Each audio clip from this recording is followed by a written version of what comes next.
Welcome to Startuprad.io, your podcast and YouTube blog covering the German startup scene with news, interviews, and live events.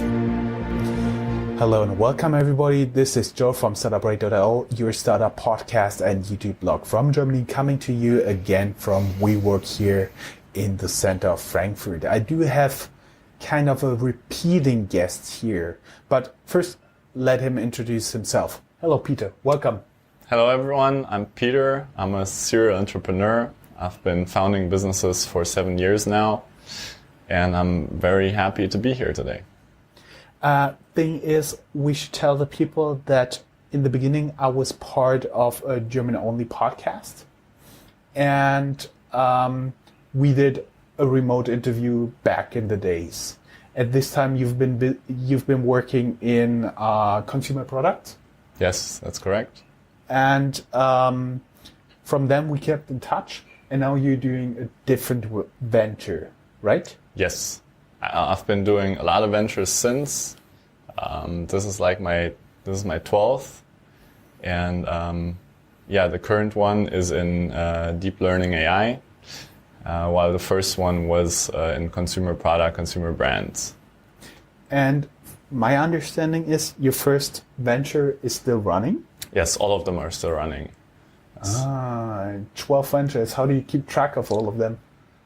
Well, I'm lucky to have good executives in place. The newest one, the AI, I'm running personally, and the other ones are run by executives I can trust really well and that take a lot of the load off me. So I have less work on keeping track. That sounds pretty good. Let's do a little bit your journey. How did you start up with entrepreneurship? What fascinates you?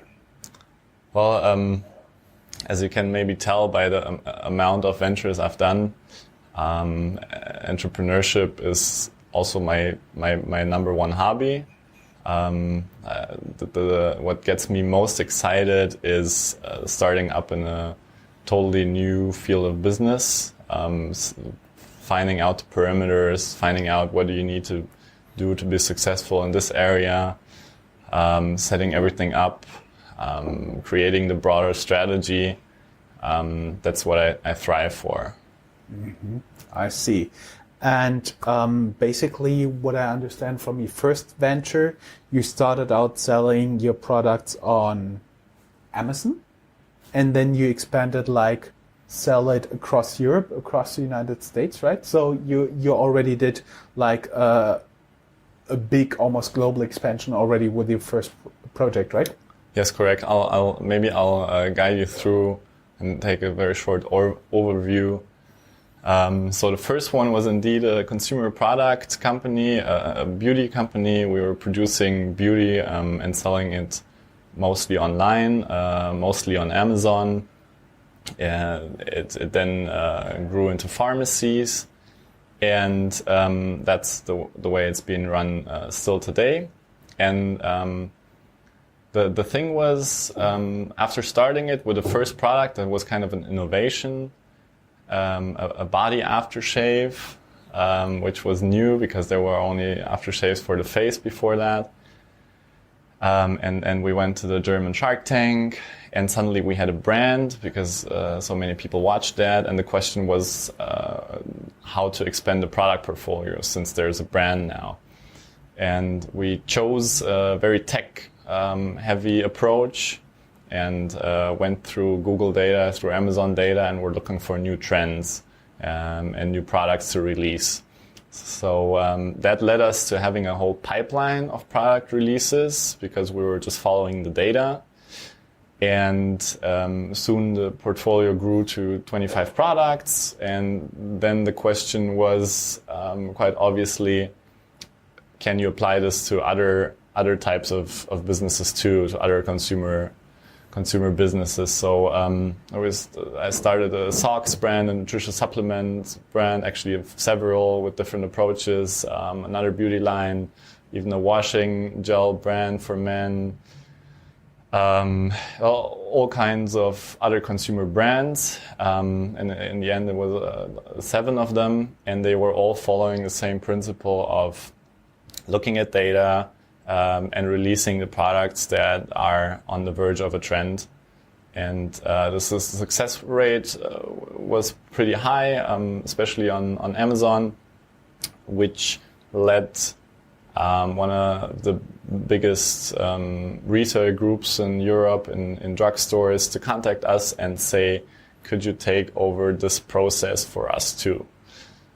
And that is how we came up with spinning off this approach and turning it into a real product, which has resulted in the AI company that we are doing, which is making time series analysis and prediction and looking at consumer data now and making prediction on consumer interest and behavior in the future, basically using our essence of our company and offering it to bigger companies who have more leverage.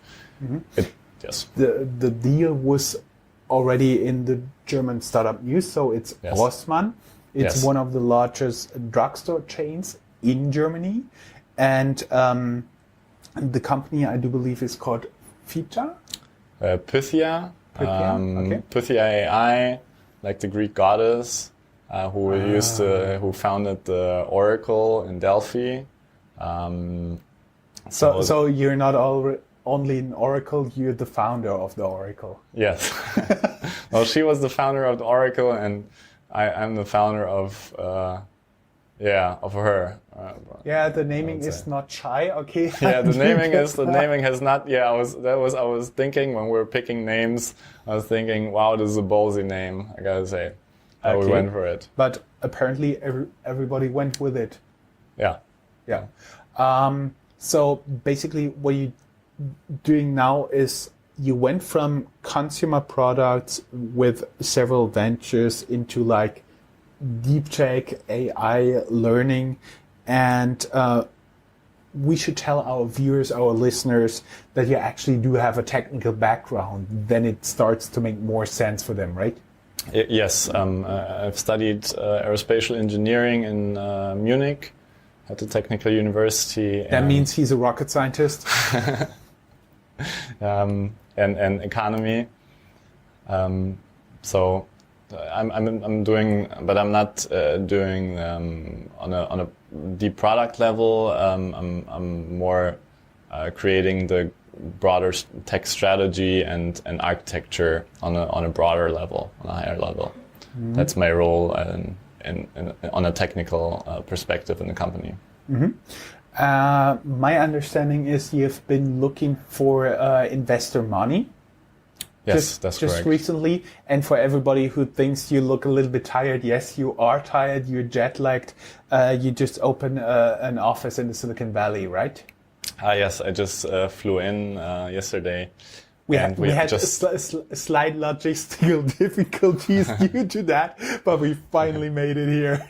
Yes. But by the way, that's the reason the background is so dark, because we had to stay a little bit longer. But nonetheless, we're very happy to have you here. Let's tell the story of your Silicon Valley office. Thank you very much. So yeah, 3 days ago we opened our office in Sunny Vale in the valley. It was also part of a bucket list that appeared the moment I touched base in the valley for the first time, and I've spent most of my last year over there, and we've started setting foot, and now we're based over there too. So now we're running Frankfurt, Berlin, and Valley offices. Oh, I see. And a story somebody told me up front before you came in, basically you went along the street in the Silicon Valley where all the VCs are actually headquartered, and more or less he literally told me the story. You went there and just knocked on the door. Hey, I'm Peter. I'm from Germany. I want money. Yes, something like that. That's pretty accurate. Has And nobody kicked you out? No. So what amazed me about that, so I really, there's 2 streets in the valley that are covering most of the high target venture capital firms. And on those 2 streets, they're all sitting one next to each other. And on my first round there, actually, like last year, I had a few meetings, but I obviously wanted to expand and get more traction onto our funding round. So I really went door to door, knocked or rang the bell.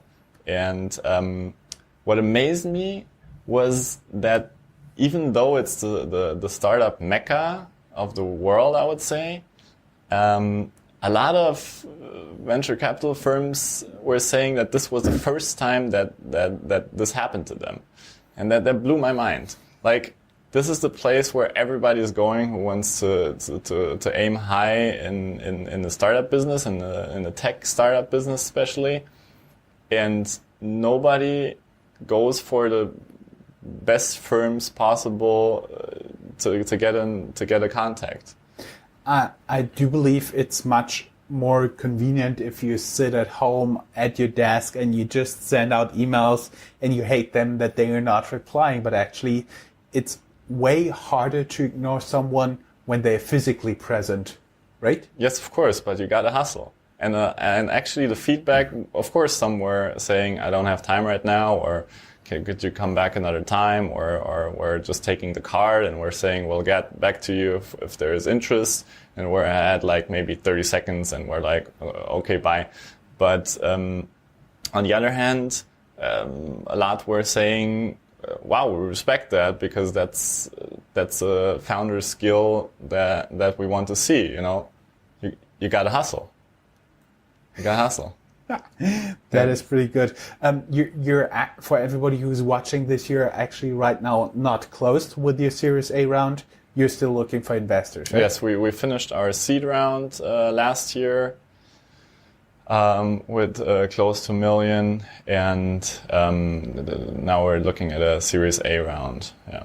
Mm-hmm. So everybody who would like to reach out to you, down here in the show notes, wherever you're watching or listening to this, there's a link to our blog, and the blog post that contains this YouTube video, there's a link to your personal LinkedIn profile so people can straight reach out to you. Yes, that's correct. You told us you have several ventures and you have reliable executives that are actually keep the company running. How do you find those people? I assume you don't just find them randomly in Starbucks. That's a great question. So finding good executives, I think everybody who has ever looked for someone and has found out that that's hard. I think that that's a worldwide common problem for everybody looking for executives. We actually, I mean, obviously I don't get around interviewing a lot of people, but I've optimized that process by really trying to understand what are the qualities of this person, going strongly into, is it a detail person? Is it a broader strategy person? What's the execution power? And we're running interviews that go really deep into personality. Mm-hmm. So I'm not really looking a lot at university grades, who can be an indicator for personality as well, but I use them more as an indicator or past jobs. I'm always going deep into that person's psychology and work philosophy. Those are the things that I'm looking at most. And the third big point is culture. Culture meaning work culture. What does that person, I'm always asking, what does that person think is a perfect work environment or an ideal work environment? What is the ideal communication with other people?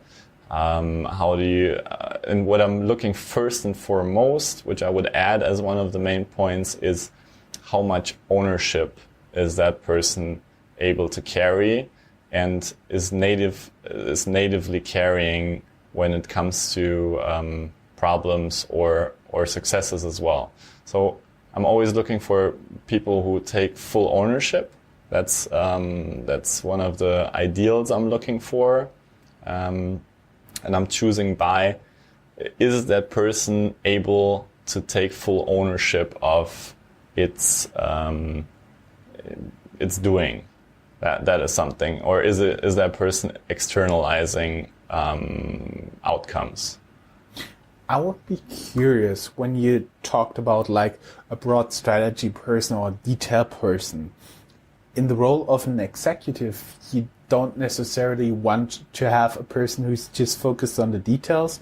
But on the other hand, if they're just looking at the very important picture, they may oversee like 2 or 3 lines of text in a contract, which can later on really hurt a venture. So what's the ideal balance you're looking for? All right, also a great question. So I don't think that there are a lot of people, there's always exceptions, who are talented at both larger scale picture and very narrow detail. I always think it's a trade-off somewhere, with exceptions. So I'm looking for executives, depending on the business, mostly for a broader view. I don't want them to get stuck in detail, but I want them to understand that the people that they are hiring need to compensate for that and be more detail focused and take over that part and be very diligent. But in an executive, I'm usually looking for people who have a broader perspective, who see a broader strategy, who can make up the bigger picture. This is also where I kind of see myself at. I think I'm very good at concepts and definitely a lot worse at detail. And I'm always trying to compensate that with the people I work with, who balance this out. Mm-hmm. And so to put it in perspective, I always think the person, the leading executive should have a broader view. Then the managers who work for him should be somewhere in between broad and detail.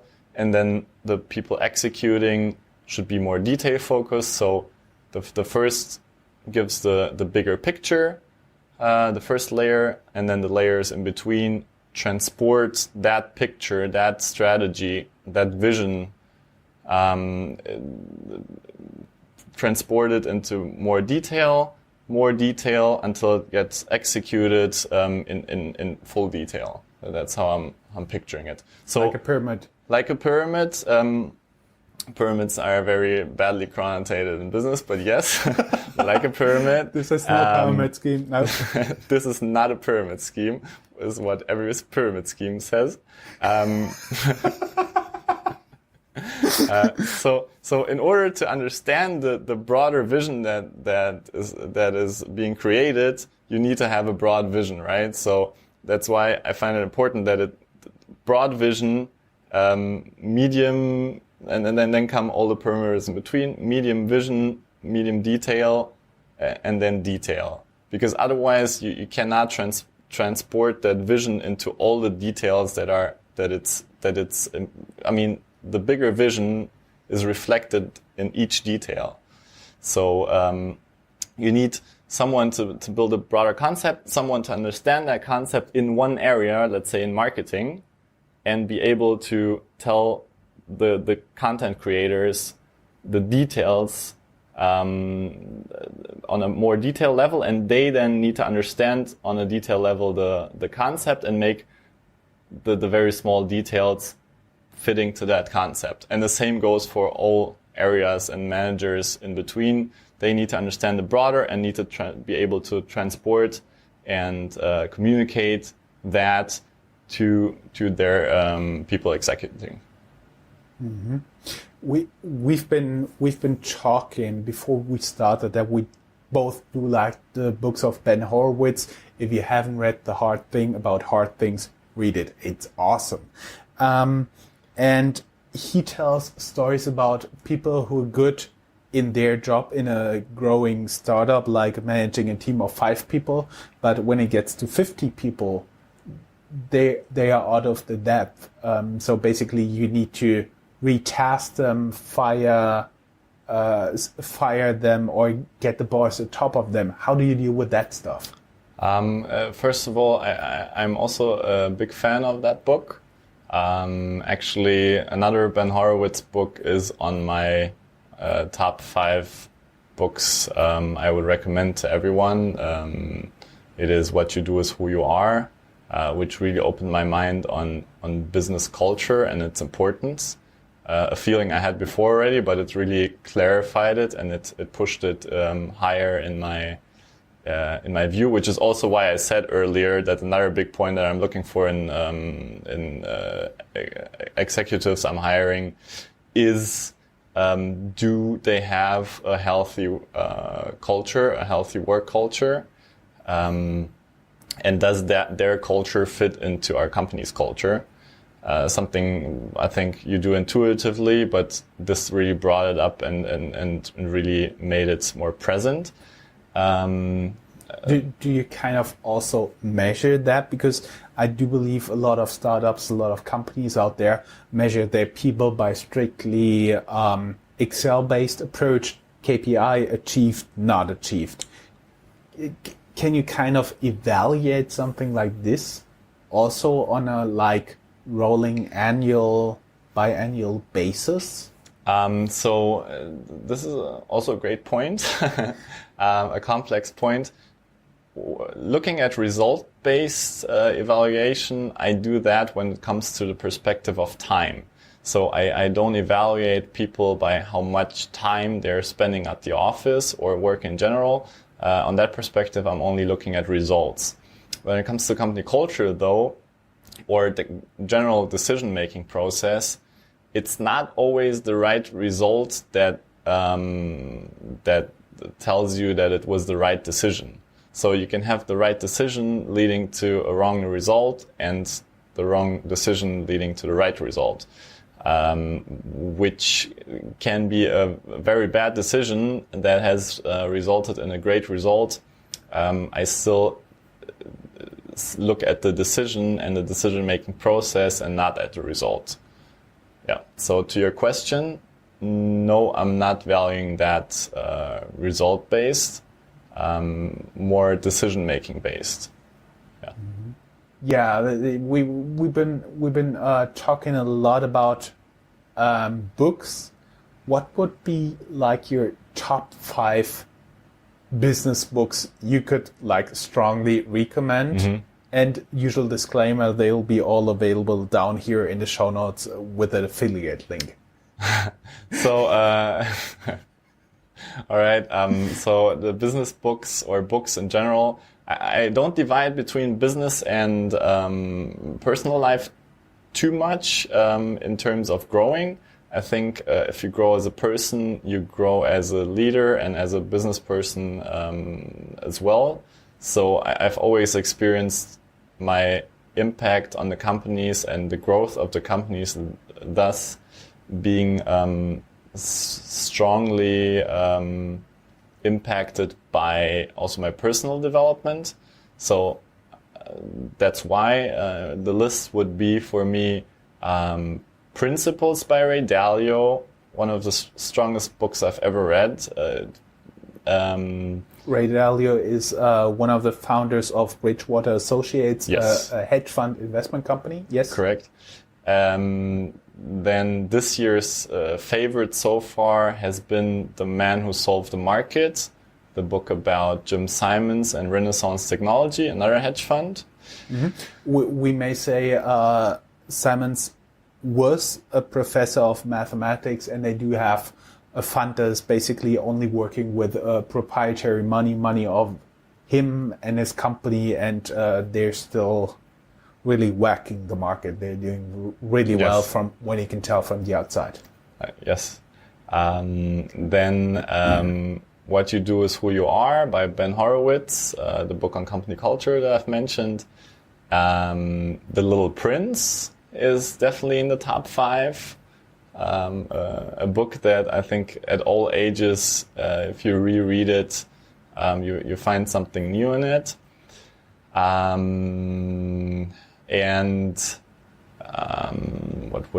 else would I put there? Definitely Nietzsche. Also, I think for a broader philosophy, I think philosophy goes really well with business, because you start making up a concrete and more precise business philosophy through that. So in general, I recommend that. That would be my strongest picks. Mm-hmm. I also did that because I was looking for some quotes to share next to the ones we get from the interviews, and actually I realized like Goethe, Schopenhauer. Oh, they not all... to mention, yes, of course, everything that Hermann Hesse has ever written. Yeah, that goes. I think created also a big part of my personality. Mm-hmm. Everybody who'd like to learn more, go down here in the show notes. There will be link also to Wikipedia articles, who's Hermann Hesse, who's Friedrich Nietzsche, Arthur Schopenhauer, and so on and so forth. I do assume for most of my audience, we don't need to link Ben Horowitz. They should know him. As I said in the beginning, we are here in Frankfurt, and from my understanding, all of your businesses are based in Frankfurt, right? Yes, so the home base of almost all is Frankfurt, while the AI is just getting a US entity. So we are sponsored here by Invest in Hessen. What does Hessen Frankfurt mean for you? Well, first of all, it means home. And on the other hand, it means high access to capital in German terms due to all the banks here. It means a pretty high quality talent pool since there's a lot of economics and mathematics and engineering students around here. We're really happy with the engineers we were able to hire here, and just as well as the rest of the workforce. Many people usually won't understand that, but there's a lot of people like on project basis with consulting companies, even working in the IT of the banks, who are really, really good at coding.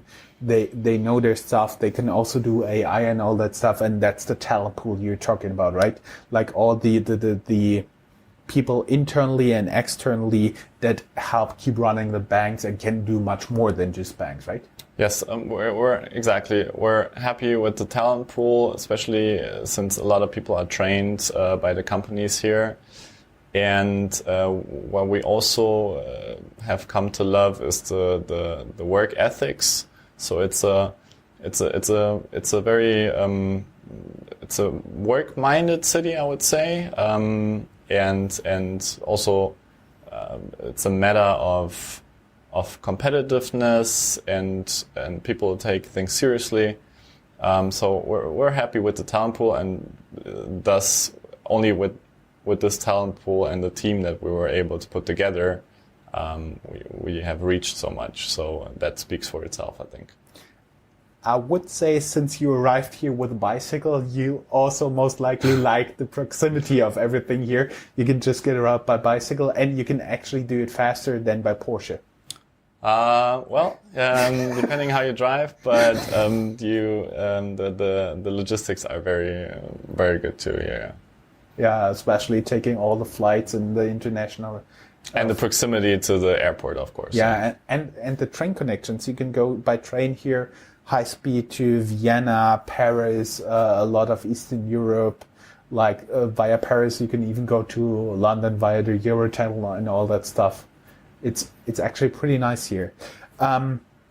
before it's getting too late, I just want to say thank you very much. We keep in touch. We will report when you finally finish your Series A. And until then, best of luck and thank you for making the time. Thank you so much. That's all, folks. Find more news, streams, events, and interviews at www.startuprad.io. Remember, sharing is caring.